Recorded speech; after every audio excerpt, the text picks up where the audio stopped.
The feeling for the museum. How do you feel? Oh, it's too serious. Too serious? Too serious? Too much information? Or Too serious? Yeah. It's too cruel. too grueling? Yeah. It's a hard time. But it's difficult. I mean, I went to Hiroshima to the. Oh, you went there? Yeah, but I don't. Never. It's also very it's really, it makes a very deep impact. Mm-hmm. It's very it's not a nice day out. Mm. It really makes a deep impact. But I mean, that's also the function of a museum, right? Yeah, Oh. the You're same not supposed to be time. happy there, Oh, so it's supposed to You feel should you should view 73 Unit 731 Ruel. What is it? This is terrible, horrible. Seven? Yeah, I just teach them it's for a couple of weeks. No, I don't want to do that. So I now, don't want to. But you know, I've been That to is history. museum twice, but they are very fair. Fair. Tell the truth. Not like a China. Nanjing Museum, I've been there. This is lie. Yeah. But Vietnam is very truth. They try to give truth, every truth information, and very fair to handle America, handle Japan, everything. They try to handle right way. What But, about Hiroshima? But also Hiroshima is a lot about, of course, the bomb and what it felt like, and to make you actually feel they have replicas of the bomb itself, and they have stories of individuals of how they. Did you feel it was fair or no, one-sided or fair? Because It was, well, I mean, it did. I mean, of course, it had a political message, like no more, but it was not overly critical on the United States, for example. It was more about, the perspective was of the people who lived in Hiroshima and Nagasaki, and what they experienced on that day, and the days immediately after, and the longer term perspective. And you could see all kinds of viewpoints and personal stories as to what happened, the descriptions of how it smelled, and all those things. It was very harsh. very harsh.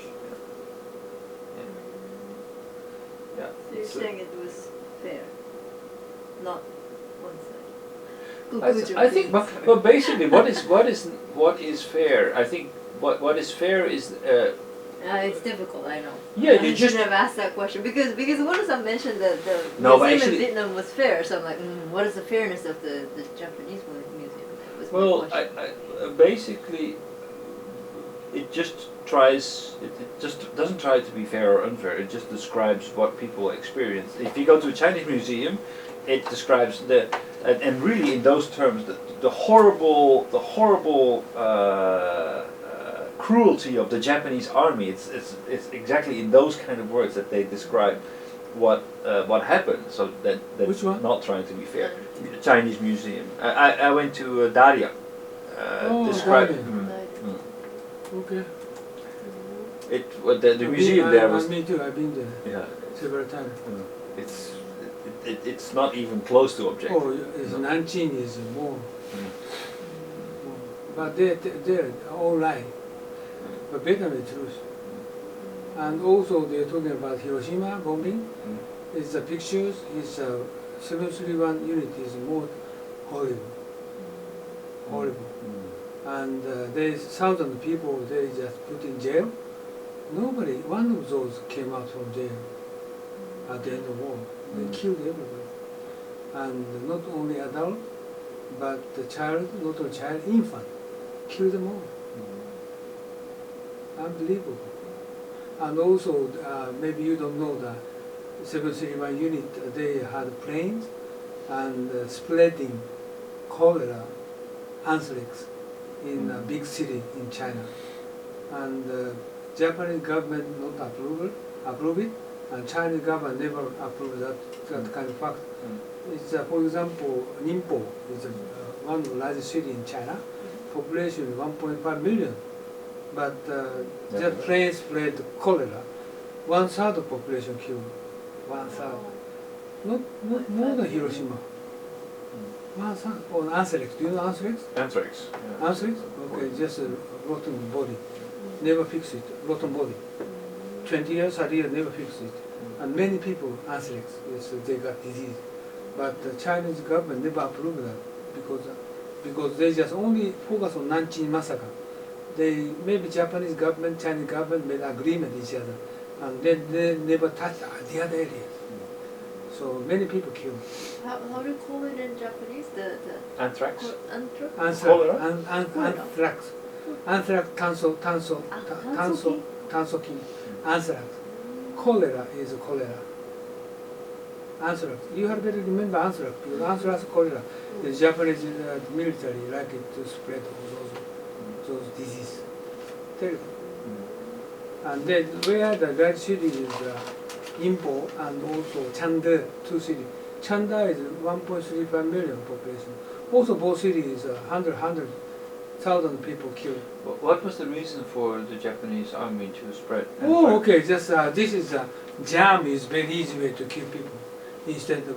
But why did they want to kill people? Oh, this is simple. Like the same as atomic bomb. Atomic bomb is a lot of money they need to spend to develop it, but jam is very easy. Okay, Like- but what did they want in what did they want after they spread that germ? Kill them. But why?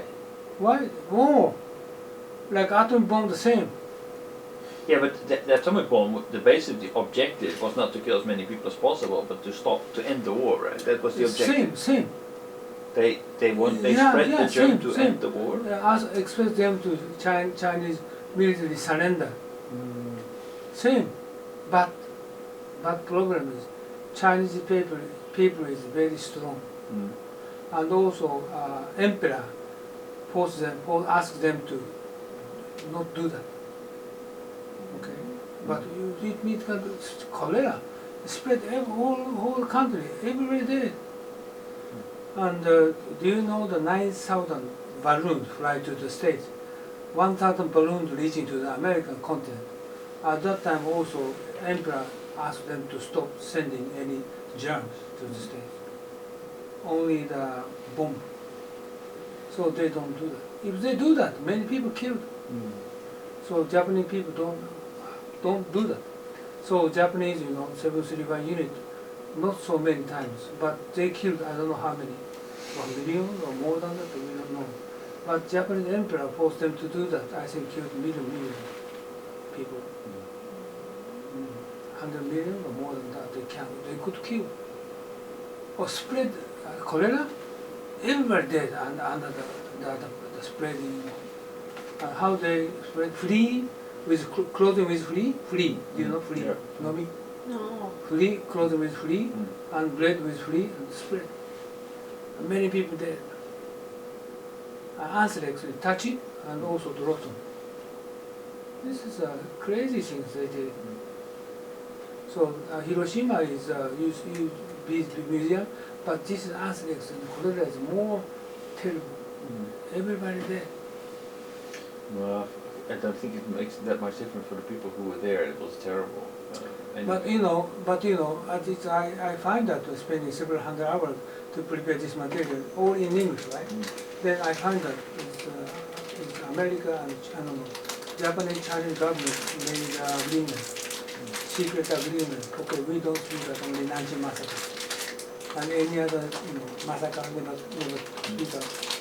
And Chinese people is very gentleman's agreement. They never speak up in another city.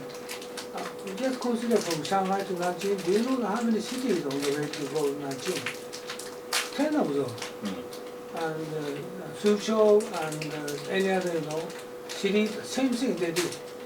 All the way around, kill them, everybody, but never to speak of that. Only Nanjing, right? Or from Nanjing to Changsha, also they have lots of cities.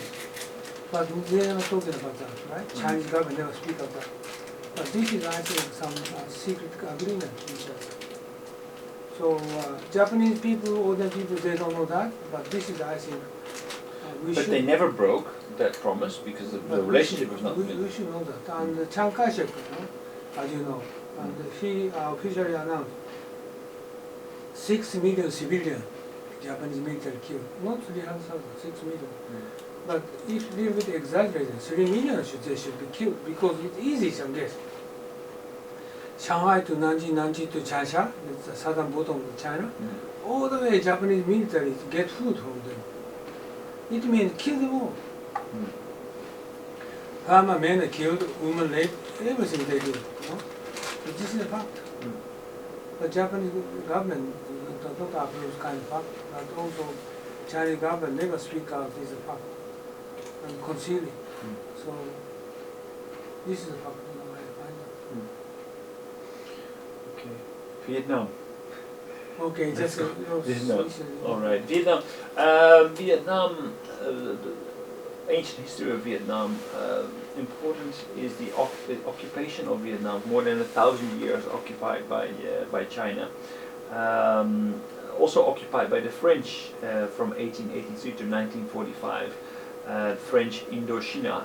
Even after 1945, the French were there, but there was a period of transition, a period in which the British were there, the Americans got involved, and basically everybody got there in the aftermath of French Indochina. So during war period in 1940, the Japanese keep the French government in place, the Vichy French government, which is the southeastern part of France, which was collaborating with the Germans.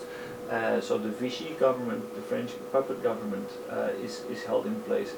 At the same time, the United States works with revolutionary forces for intel. So basically, they work with the likes of Ho Chi Minh, who can help them to get intelligence on the Japanese.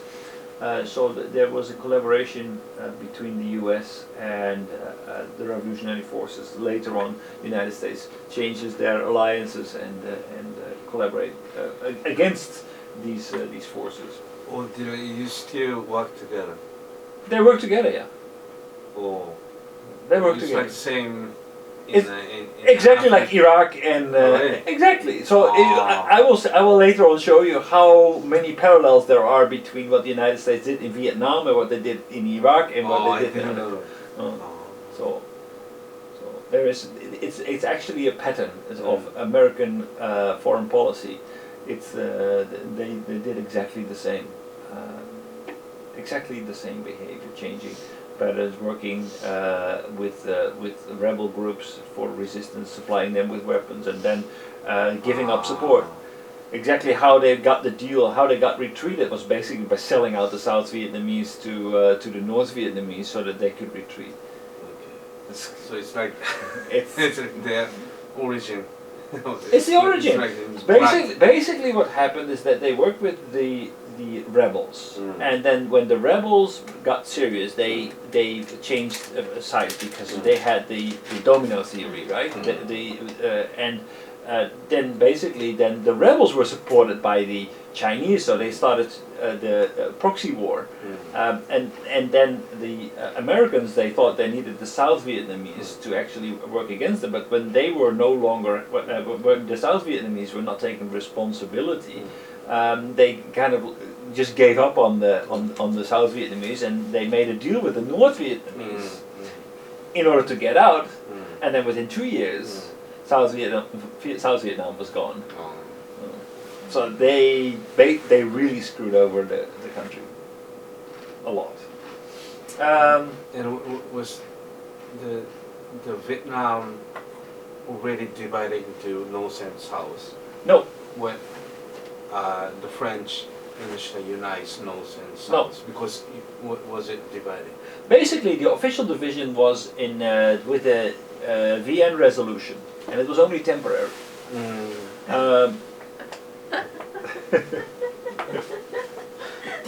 What? It's okay, because you're like taking off your clothes just in front of there. It's like, Sexy, Marissa. you're spotlighted and then taking off your jacket. Sorry. So So the official division was only after World War II, and it was only to be temporary until it was reunited. And basically, what they wanted, the UN, is they wanted to have elections.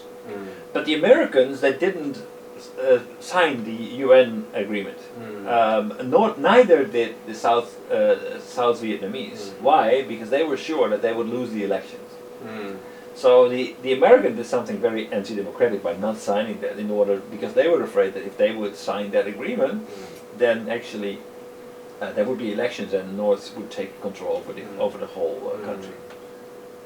So what is the North and South in 1883? The French Indochina United. Oh well, basically that's not. They were not countries. They were basically the North was more under the Chinese influence, and South was more. So basically, it becomes one nation. So why do you think the U.S. always support the revolutionary forces everywhere in the world, and is there any benefit for them? Yes. The benefit for them was obvious, because they were fighting Japan, and Japan was the enemy. So they were the enemy of Japan. They were the ones who had people on the ground in Vietnam, the rebels. So they could provide the United States Army with intel on where the Japanese were and how they would be capable of attacking the Japanese. So they did not really support them; they supported themselves. Wanted to fight against Exactly. Japan. Yeah. Same as the case that you mentioned In Iraq. Iraq, yeah. To be against. Basically, the enemy was Iran, so they supported Iraq. But when Iraq started to win, they said, "Oh, wait a second," and they started to support Iran. And then they supported both sides actually. So and they supplied both sides with weapons. But they needed to do something with the money, so they took the money and gave it to another rebel movement in Middle America, in South America. It was not Guatemala; it was El Salvador. Yeah, because of the domino theory. So, the United States, more side debt. They don't fight directly to the enemies, but they use the other country, Yes. to fight against their enemy.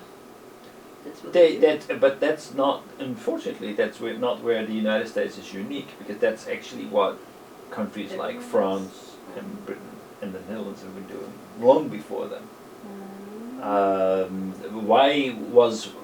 Why could France actually keep Indochina, which is like the United States could not even win there, and they had the most advanced, superior army ever. What the United States did, but their mistake was that they kind of like took the war into their hands when the South Vietnam was not capable of actually.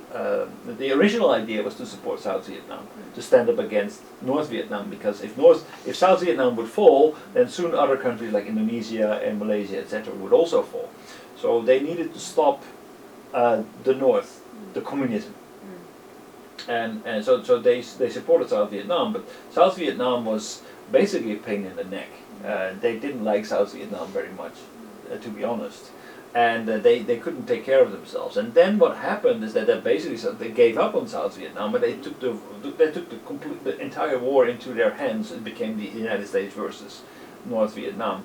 Now, if you compare North Vietnam with the entire of Indochina, it's a very small territory, and the United States couldn't win. So how come France could actually control that area for what is it, like 60 years? Yeah, 60 years, roughly speaking, with only a fraction of the number of people. Because what France did was basically they played kings against each other. They played other parties against each other. They gave a few priorities to small groups, and by handing out privileges and taking it from others, they could effectively, with very few resources, control very large stretches of land, and the British did the same, the Dutch did the same, Mm. everywhere.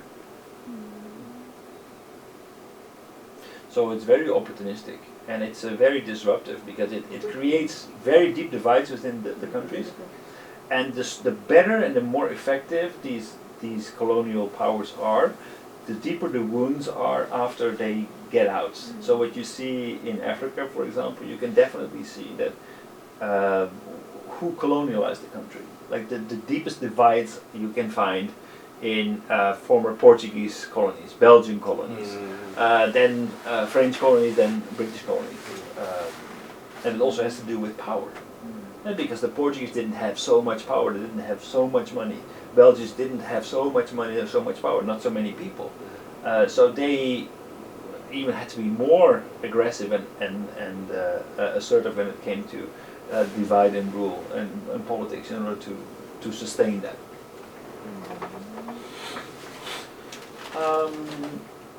So during World War II, and regarding the role of the French, Uno-san is right. Actually, the Japanese stayed behind after World War II, after a surrender, a non-official surrender. They stayed behind, and the Americans actually let them take care of business because they were the only ones who could actually fill the power vacuum. The French were coming back, the rebels were coming in, and the Americans didn't have anybody on the ground, so they asked the Japanese to stay there for peacekeeping, and they actually did. For almost a year they stayed there. They had weapons, and all those Japanese soldiers actually after a year they were thanked for their services, and they handed over their weapons to the local authorities, and some of them stayed, and many of them went back to Japan. After World War II, things start to get complicated, and I will come back to that. It's divided between the communist north and the capitalist south. Not officially initially. Ho Chi Minh declares North Vietnam, but it's not recognized. But it's only for very short times officially a division once the UN declares there is a country, North Vietnam and South Vietnam. It's all like in the 17th latitude, I think. That was supposed to be a transition, but it became a symbol, a border. The division is not only political; it's also a mental division. If you look at the north, which has been dominated by the Chinese for such a long time, the culture is much Confucianist. North, it's called the Yang system, like in Yin and Yang, about order and discipline, Confucianism and uniformity, typical Chinese values.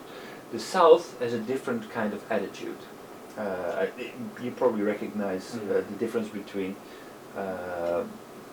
Hanoi and Ho Chi Minh. So Ho Chi Minh is more open, more business oriented, more individualistic, and it's called a kind of yin culture. So China has this dual multiculturalism, which doesn't always necessarily go back and forth. And there was a lot of reshuffling in the beginning, just after World War II.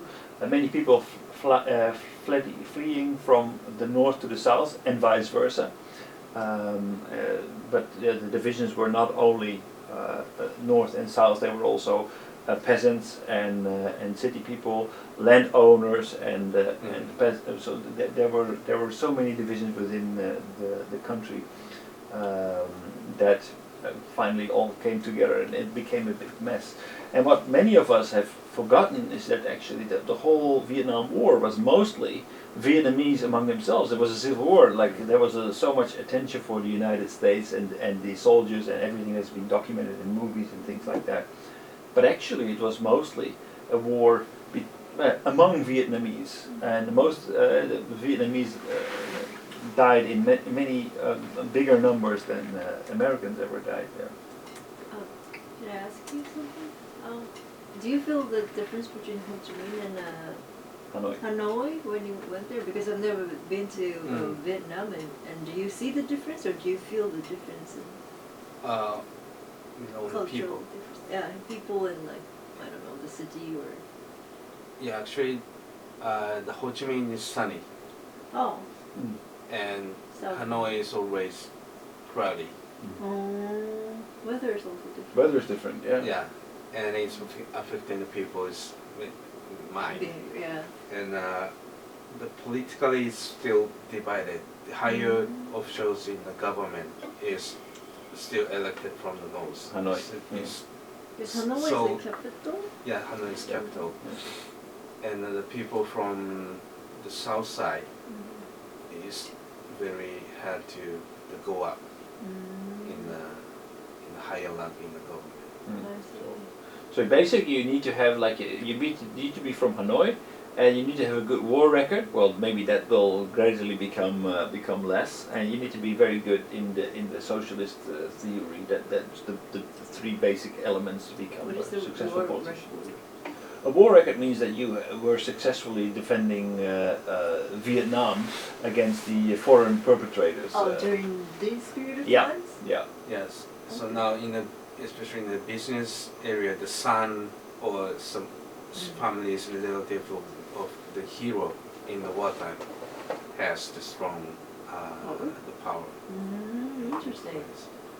Well, Hanoi, those area people is exactly the same as Chinese, but southern part of people is similar to Thailand people. It's flat nose, and northern China, Vietnamese face is same as Yunnan province of southern part of China. So many Taiwanese try to get the wife from northern part of Vietnam. They don't have some differences of the lookings. Southern part is more closer to Thailand people. Flat nose, different mask. Also different race. Kin is southern part. Northern part is Chinese origin. By the way, I have a question. What do you say south in, north is young? It's more open. In is not open. That's the other way around? In is So it's closed. individualism and collectivism, right? No, I'm talking about in and yang. Oh. Yang is open, in is closed. It's wrong. Is this the other way around? Why north is yang system? Yang. Yang is just more in open outside. In is more closed inside. Or it's Ah, maybe Yang the- in, if you in, spell yang, it in, yang, in. Japanese, the Iyo. structure? Iyo. Yang in. Maybe Then in maybe is we the other Yeah, way. go the other side. Right? Yang is more wide open. In is more closed inside. Usually in is woman, yang is man. Yang is man. Yeah. If Well, it's the Yi same is as woman. Iyo, Yeah. then it's in. South is woman. Closed No, minded. in is. South is woman, yeah. But in means very inside. Yang is outside. You know I inyo. think actually in and You know yang is inyo, correct, right? yeah. Inyo. Inyo. You don't know inyo. Inyo. Inyo, I don't know. This is inyo. Oh. In is cry. Yang is Close. akari. Mm. Inyo. Yang is taiyo. Yo. In is cry. Yes, cry is the south. Yeah. Cry is south? Mm. Sure? Mm. South cry? South akari じゃない so, yeah, so it's very open. Yes. North is Open. cry. Mm. North is cry. That Yeah, but was- it's like in and yang is the open part is the black part, right? No, No, no, no, the other way. white part. Yeah. White. Oh, you need to check. This is Okay, just, I'll check. I think this is wrong. Yeah, Okay. so the Saigonese is very difficult to do the business in south. No, north. North. Saigon, Hanoi, South. in Ho Chi Minh. The Ho Chi Minh, Yeah. Ho Chi Minh people Mm. who speaks the direct of the south Yes. is easy to be found. or you're from the south, and it's difficult to do the business in the north. Oh, really? And They're not trusted? it's like they're looking down from the north to south, Oh, and I vice see. versa. Oh. Oh, and vice versa. But the south is much more successful in doing business than the north, isn't it? Yes.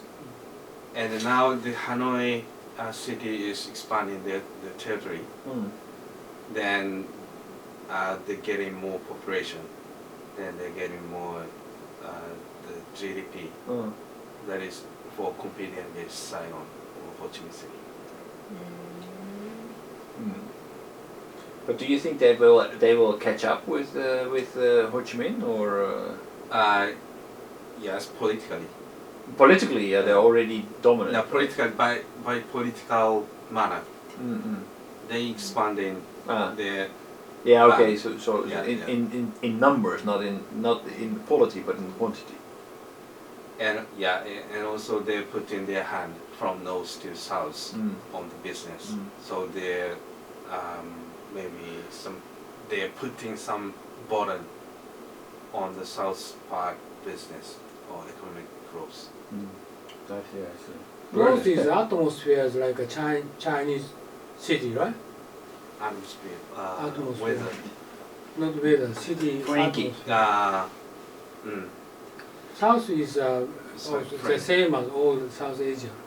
What is easier for you to do business? Where do you prefer to do business? Ho Chi Minh City. Ho Chi Minh City is easier. What's the difficulty of doing business in Hanoi? It's like the political city, and if you don't get some approval, and you have to go through more steps than Ho Chi Minh City. I see. And the people is like more closed, and they couldn't be open unless you can spend more time, or you can get. Oh, must be. I mean, if you look at the tenacity, and we will get back to that, the tenacity of that kept the North Vietnamese going in spite of enormous and tremendous losses, then politics must be easy for them. Yeah, that's obvious. Must be. I have 2 videos, but let's skip that because we don't have much time. So it's kind of. Sure. Show it? It's ちょっともったいない。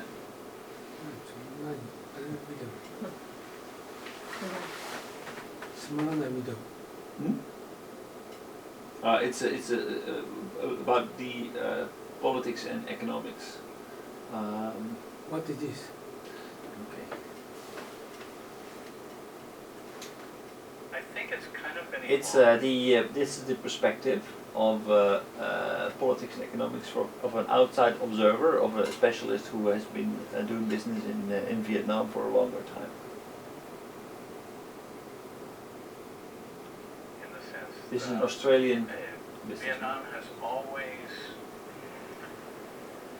envisioned itself as having an important role, a constructive role, and a different and very independent role in Southeast Asia. They recognize that with China that nearby, and with the long history that Vietnam has with China, including 1,000 years of Chinese occupation, and some continuing tensions and strains politically and militarily, and then things that have been going on in what Vietnam and other Southeast Asian countries call the East Sea, China calls South China Sea. There are just a lot of reasons for Vietnam to enable its relationships to become more public, more visible, and more connected on a larger and more international scale. So it's kind of a little bit like, and they're not like a youth who's growing into adulthood, because Vietnam has over 4,000 years of culture. They've dealt with the Chinese, the French, the Americans, the Russians, and many, many others. So they're certainly not unsophisticated. But they recognize their size, their history, their economic and political background and some of the things that may restrict or limit their ability to have influence internationally. And I think they're a very relationship-building country, both at a personal level among the people and Vietnam itself as a country. And it's a very different approach to international politics than most Western countries use. So what he's saying here, and I cut up the opening part, but basically Vietnam has always been part of like the French Empire, the Chinese Empire, of dominated, and as such didn't play an independent course. Now after they became independent, they kind of became closed and communist-led country. But they are now in the process of making a more independent approach towards building bilateral relationships with the area around them. So Vietnam is going through a transition of being closed, finding itself, and now going out and actually actively looking for individual relationships on an individual basis, but also as a country. It is, however, when you think about it, the approach to politics and economics and military relations that really makes the most sense for sustainability. Because when a country's independence is threatened, it depends upon and survives and thrives by those relationships with its allies, with its neighbors, with those who share core values that transcend some of the conflicts that may exist on more quantitatively measured labels like economic, political, and things like that. So, I don't know, I'm not trying to beat around the bush, but saying in as few words as possible, I think Vietnam is sensing its time as a significant, although small, size